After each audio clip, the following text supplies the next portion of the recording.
Here's your daily dose of beautiful kitty cat. Hello, Chia. Hey, baby. She's so... Oh, is she looking at the camera? She's so cute. Hello. How you doing? Okay, now that Chia has blessed us, I feel like we can start the episode. Wow, the first one that we're going to read today says, Am I the gay hoe for ruining a child's life? That's a pretty serious title. Today, I started talking to an American mother while in A&E. Her child was interested in the artwork that I have on my leather jacket as it is pretty colourful. The mother mentioned that her daughter's name was Grain, so I assumed for a while that she was another mother who wanted something special to call her child. I remarked that it was a unique name and that I'd never met anybody called Grain before. She told me that she's named after her great-grandmother and that it's an Irish name. At this point, the alarm bells are ringing in my head because I've realised that the kid is called Gronya, generally pronounced as Gronya or thereabouts. Yeah, wow, that's embarrassing, so they don't realise how you're meant to pronounce it, and they pronounce it as grain. I tried to be very tactful and I said, Irish has such an interesting alphabet. How is her name spelled? Irish names can be tricky. The kid is called Gronya, not Grain. My partner, who studied Ireland's political history as part of their dissertation, and also the Irish diaspora and its culture around their university city, is stuck somewhere between stifling a laugh and dying of embarrassment on her behalf. So I come up with what I thought was a very positive reply. I said, an old school name and a more modern pronunciation. I think that's a great way to pick names. I'd like to point out that I don't like the name Grain for a child, nor do I like the way the pronunciation was butchered, but I was trying to be as tactful and positive. She asked me what I meant, and I said, well, in Ireland they typically pronounce it Gronya. Her face went red and said that I shouldn't have said the pronunciation was wrong in front of the kid, because now she's going to grow up knowing that her name is wrong and then feel bad about it. I said sorry for causing offense, and I restated that it's a lovely name in both ways, and a fantastic nod to her heritage. I said that I'm sure her great-grandmother would be thrilled to be honoured by her name being used. I was throwing out just about every positive reinforcement that I could think of, but to be frank, she was pissed off. She told me that I ruined her daughter's self-esteem and that her life was ruined by me saying that her existence is wrong. I did not say that, by the way.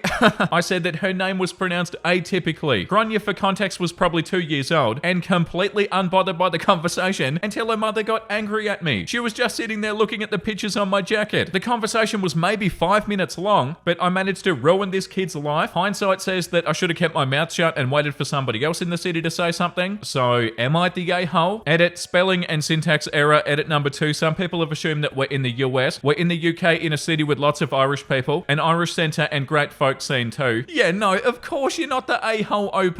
Like, oh yeah, you totally ruined their life. No, you did not, and you're not the only person who's going to comment on their name. They're going to get comments about that for their whole life. Is every single person that ever comments on it ruining their life? I don't think so. Like, the mum would have been embarrassed and then got defensive, 100%. The top comment says, not the a-hole, you didn't embarrass the child, you embarrassed the parent, who should be embarrassed that she named her kid a name that she didn't even know how to pronounce. In fact, you did the kid a favour by pointing this out early on so the mum can deal with it. She would have found out eventually, and it could have been when she was old enough to be legitimately embarrassed. Yeah, that's so right. It was going to happen anyway, and that's also such a good point. You didn't embarrass the child. You embarrassed the parent. And like that comment says, they should be embarrassed. The second top comment says, I'm relieved that the kid's name isn't actually spelt straight up Grain. Can you imagine the hell that kids would give her when she's older? Grain's not invited because the party is gluten-free. Yeah, not the a-hole. Yeah, that's also a good point. Gronya is definitely better than Grain, but also why did they immediately think that Gronya was pronounced as Grain without even doing any research? That seems pretty wild, doesn't it? Yeah, like you said, OP, looking back, you probably wouldn't have said anything, but yeah, this is not on you. You're not the a-hole, OP. Okay, post number 2. Am I the gay hoe for following my late sister's wishes and kicking our brother out of her funeral? Wait, I haven't showed you guys Jin on camera yet. I'm gonna grab Jin really fast and then we'll read this. Okay, I've got him here and I've got some kibble because he doesn't like to be picked up. Come on, Jin, you're stepping on the keyboard. Jin, come here. Jin, look. You can sort of see him. Oh, Jin, turn around, please. Look at the viewers, Jin. Okay, I'm gonna pick him up. There he is. He's beautiful and fluffy. He does not like being picked up. Jin! Okay, now we can read the post. My sister passed away recently after a long illness, and before she died, she made very clear instructions regarding her funeral. She specifically did not want our brother John to attend or receive any of her ashes. To provide some context, growing up, my sister wasn't kind to John. John also was not great. They fought fought like cats and dogs. As an adult, she sought therapy and recognized the damage that she had done and tried to make amends. She apologized multiple times and reached out, but John refused to reconcile. He was clear that he didn't want a relationship with her. When she became ill, my sister made one last attempt to reconnect, asking John to visit her. He declined again, stating that he had no interest in repairing the relationship, even if she was dying. This hurt her, and she made it clear that if he didn't want to see her while she was alive, she didn't want him at her funeral or receiving any part of her remains. In her view, if he couldn't show up for her in her life, he had no right to be there in death. John showed up at the funeral uninvited. Yeah, of course. Didn't totally see that coming. I think our uncle gave him the date and the time in line with my sister's wishes. I asked him to leave. He then became angry and caused a scene and accused me of being cruel and preventing him from saying goodbye. Several family members have since criticized my decision, saying that I should have let him stay for closure, saying that funerals are for the living, but I pointed out that this was her last wish. He thinks I'm a huge jerk and I'm refusing to give him anything of hers still. The family is pretty split, so outside opinion? Right, so you're honoring what your sister said, and your family members know that you're honoring what your sister said, and they're still upset at you because you're doing what your sister wanted you to do? No, I don't feel like you're the a-hole, OP. The top comment says, info, are you the legal executor of your sister's will or estate, or otherwise formally connected to the end-of-life process? Did your sister inform any other relatives of her wishes? John, either verbally or in writing. Edit, not the a-hole. And OP said, yeah, I informed them. This comment says, I don't know why he'd attend if he didn't like her. Was he just there to cause one final scene? Not the a-hole for refusing access to a private event for somebody not invited. OP said, I don't know, he made it clear that he hates her until she was ash. I don't even believe that he deserves to be at the funeral. He may be her brother, but he never acted like it. There's a comment that says, well, you're not the a-hole. Food for thought, but it may finally hit John that he was in the wrong, and showing up was a way for him to let everything go and maybe apologize to her spirit. I'm sorry for your loss. Yeah, like the comment below that says, would somebody who felt that way throw a fit at the funeral? Yeah, I don't feel like that's what happened. Yeah, like the comment below that comment says, hot take, he did it to spite her one last time. Yeah, like if he actually gave a crap, he wouldn't go to the funeral and cause a scene. That's so sad, and so sad that the rest of the family are saying that OP is in the wrong. Yeah, like this comment says, not the a-hole. Why does he suddenly now need closure? He didn't want to see her living, and that was a choice that he made. We have to accept the consequences of our own actions. He chose to not make amends, and that's fine. But he can't then be mad that he isn't wanted at the funeral, not to forget that he wasn't even invited. Yeah, I feel like that's definitely right. Like it even says there, when she became ill, my sister made one last attempt to reconnect, asking John to visit her. He declined again, stating that he had no interest in repairing their relationship, even as she was dying. Yeah, so John made that choice. It's not fair for John to then show up to a funeral that he's not invited to, and then cause a scene the way that he did. Yeah, you're definitely not the a-hole. Okay, the next one that we're going to read is called, Am I the a-hole for refusing full custody of my daughter after my husband asked for a divorce? And this one is marked as everybody sucks. I, 31 female, have been together with my husband, Alex, 33 male, for 7 years, married for 4. Alex was always excited about the prospect of children from the beginning of our relationship. I was always on the fence. I've seen how hard single mums have it. I promised myself that I'd never be in that position. Plus, I work as a software engineer. I love my career and I didn't want to give it up to be a mum. After Alex and I got married, those fears went away. We were very much in love and I felt safe with him. I told him my fears and he said all the right things to make them vanish. So we tried for a baby and we had our daughter Ramona 2 years after we got married. The pregnancy in the first year with the baby was extremely hard on me. I had multiple health issues during and after the pregnancy that were life-threatening and altered my body permanently. I was disabled and nearly died once in the 6 months after I gave birth. And during this time, my husband grew distant and became angry frequently when we'd speak. I spent a lot of time in and out of the hospital and was unable to work, so a lot of the baby care went to him during that time. It was all I could do to stay alive and get better, being separated from my daughter and husband so much. Eventually, I did get better enough to help more with the baby, but after I got out of the hospital, he barely spoke to me. I want to clarify early that at no time did I ever neglect our daughter if I was able to care for her. I leaned on him a lot during this period, but I was also fighting for my health and my life so that I could continue to be there for her. If I'd pushed myself too hard, I would have made it worse or be dead. We stayed in a state of limbo like this for a while. I was still in recovery, not back to 100% yet, but able to resume a somewhat normal life, and we shared more responsibility with Ramona. I tried talking to him many times over the next 6 months, but it was more of the same. He wouldn't speak to me, or he'd get angry at every little thing that I did, insist that I was making things up, and blame me for somehow criticizing him. It was a constant deflection from whatever was bothering him. I got another job about 9 months after the pregnancy, and things seemed to improve for a while, or at least I thought. Not long after Ramona's first birthday, Alex gave me divorce papers. He said that he'd fallen out of love with me a long time ago, and he was ready to start anew. I was in shock. Things had started started to improve between us, but he explained that that was because he decided to leave and he felt less unhappy. It was a Saturday when this happened, so I made sure that he was going to be home to care for Ramona for the weekend. And then I packed a bag and I left until Sunday evening. I didn't say where I was going and I didn't really go anywhere but drive. I drove 2 states over by the time I stopped. I needed to think. When I got back Sunday evening, he was pissed that I'd left him alone with our daughter. He always seemed really put off anytime he had to care for her alone, and this time was no exception. I sat him down and very carefully said, I'll grant you a no contest divorce, but I'm not accepting full custody of Ramona. If he was only pissed before, he was explosive now, and everything he hated about me finally came out. That I was a horrible mother, that I wasn't strong enough to even be a mother, that I was too weak to carry a child and now I was going to abandon her. I very calmly stated that I loved her dearly and that I would not abandon her, that I'd pay child support and I'd visit her every other weekend, that I'd be there for her in any way that I could, but I had been very clear with him when we got married that I would never be a single mum. He became borderline violent at this, grabbing stuff like he was going to throw them and screaming that I was ruining his life on purpose. I wasn't going to stick around and be talked to like this, so I went and checked on Ramona, gave her a kiss, and then I got my bag and I left again. A couple of days later, his mother texted me. He'd left Ramona with her for a few days and she had some nasty things to say to me, that a mother should never leave her child. I told her that it wasn't her business and that her son doesn't get a free pass to restart his life because his wife nearly died when she was pregnant, and then he became resentful with the responsibility. He's also blown up my phone asking me when I'm going to be coming back so that you can take your daughter, but I've only replied, I've already told you what's going to happen here. I love my daughter immensely and I will be a provider for her. I will always support her, but I won't be her primary parent. So am I the a-hole? Yeah, like the top comment says, poor kid. That's all I can say. Yeah, definitely. I feel so bad for that kid. There's a comment that says, honestly, when it comes to your daughter, I feel like you're both the a-hole. You both made a choice to bring her into this world, and now it seems like you both don't want anything to do with her if it's full time. You're not the a-hole for leaving your soon-to-be ex-husband, as he clearly has some major issues that he needs to work on, and he needs to remember the vows in sickness and in health. And OP said, I understand what you're saying here. Some thoughts from my end that may be met by varied reactions. I do want a lot to do with it, but I really can't handle this alone. Period. It's a choice that has her best interests in mind. I didn't plan to have my health altered in this way. I didn't plan to have the husband who so desperately wanted a child abandon me. If some other drastic event had happened to put me in this circumstance, it is likely that I might have given her up. As much as I love her, I'll crumble having to handle her by myself. That's not fair to her or not logical for either of our long-term survivals. So going forward, there has to be a situation where he cares for her, or we find somebody who can. Right, so OP, you're saying that you do want your daughter, but you 100% can't handle it all on your own. Yeah, I don't know, it's such a sad situation. This comment says everybody sucks here. Both of you are fighting to not have your child. What the f?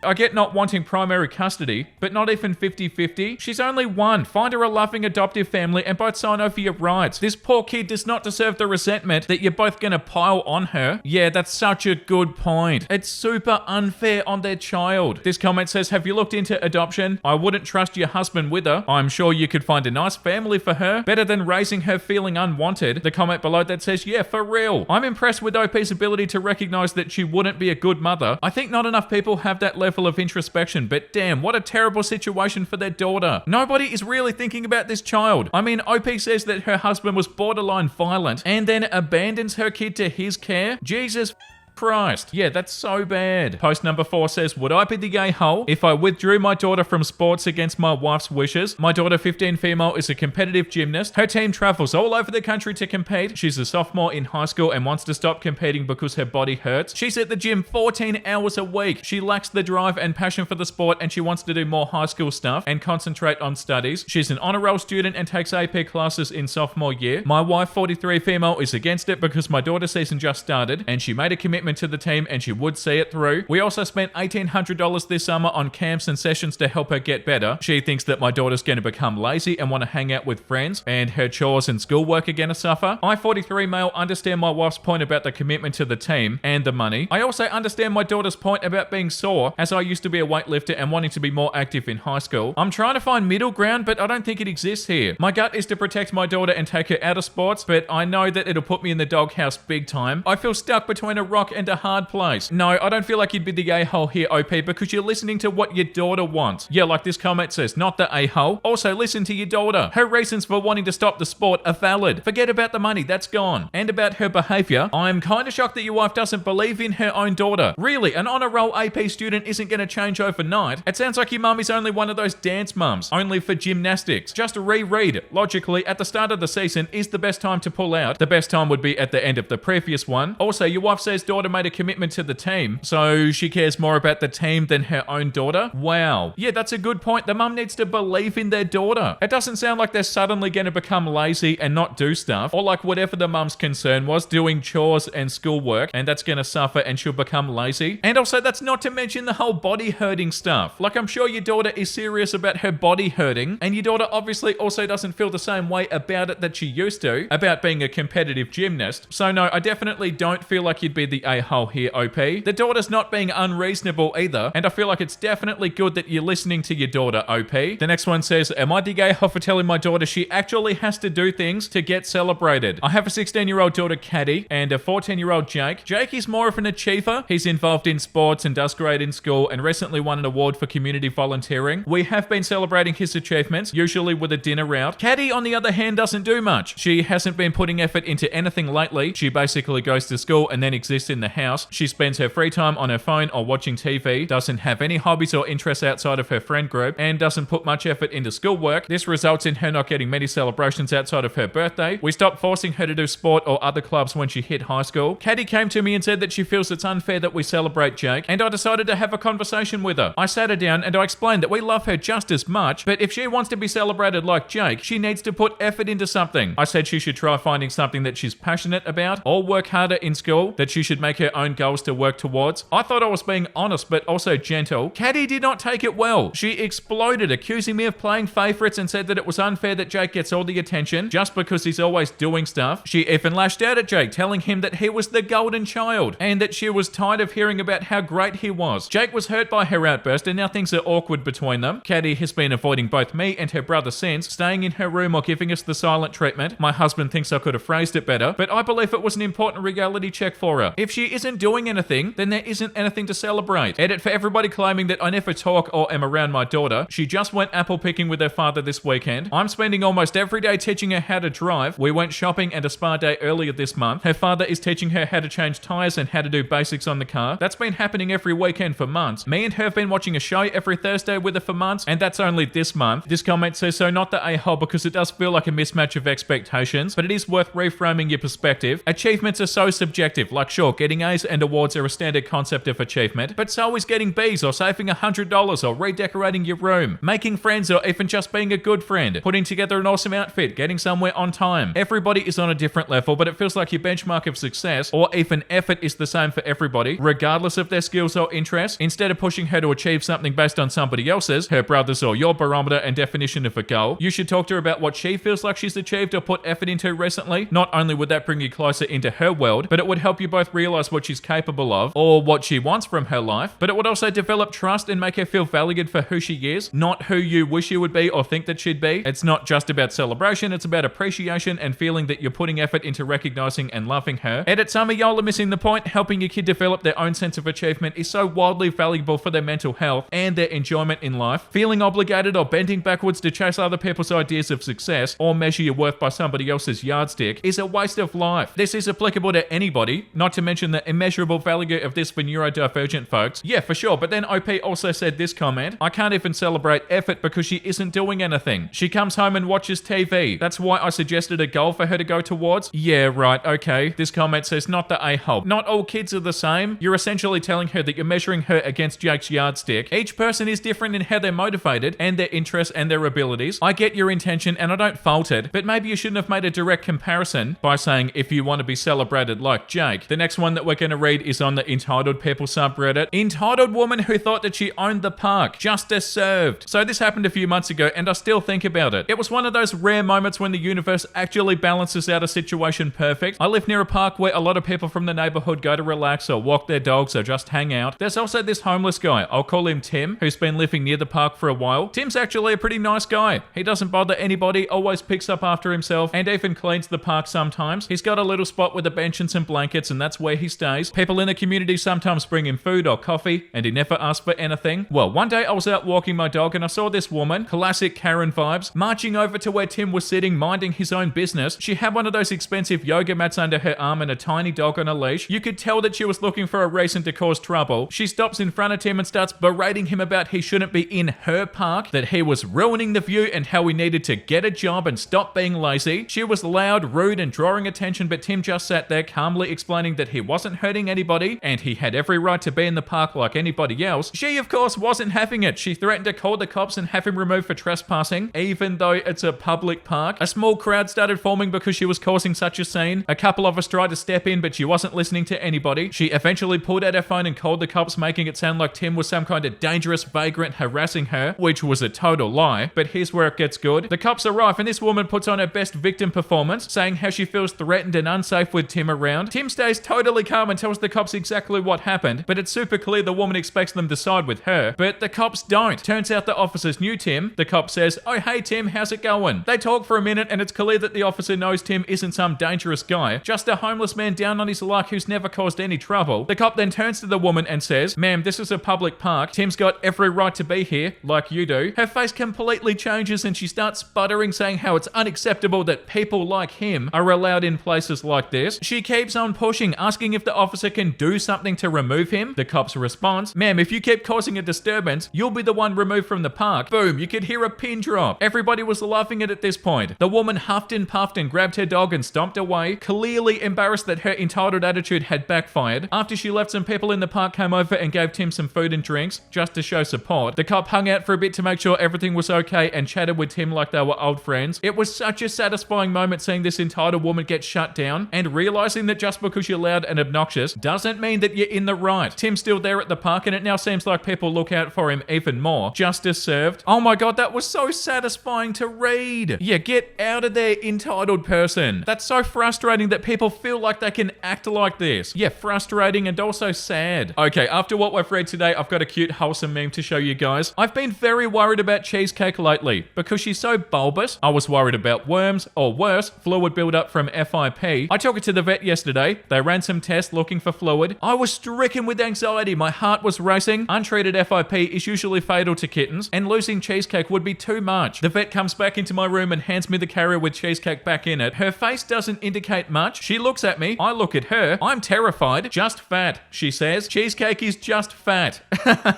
Oh, that's so cute. Cheesecake is such a beautiful little kitty cat. And yeah, they're just a little bit plump, and that's okay. That's so beautiful and such a beautiful place to end the episode. I love little cheesecake. That was such a fun episode, and I hope you guys had a good time today. If you did, make sure you subscribe if you want to. And the comment of the day today goes to Serene Pastel. We've upgraded from Minecraft cats to the real deal fluff. Yeah, it's so beautiful, isn't it? I'm going to try and show the cats in pretty much every episode. It's so much better and so much easier too. Like, it wasn't hard for me before to like take a photo of the cats and put it in the episode, but it's way better that I can just hold the cats up like this and be like, "Oh, hey, here's my kitty cat Nez." Like, it's so much better. You get to see me, you get to see the cats. It's beautiful, and I really do love these face cam episodes. And yeah, I hope you guys enjoyed the face episodes too, and I'll see you in the next episode. Make sure you look after yourself and make sure you have a beautiful, amazing rest of your day. And you know what I'm about to say because I say it every single day. Bye!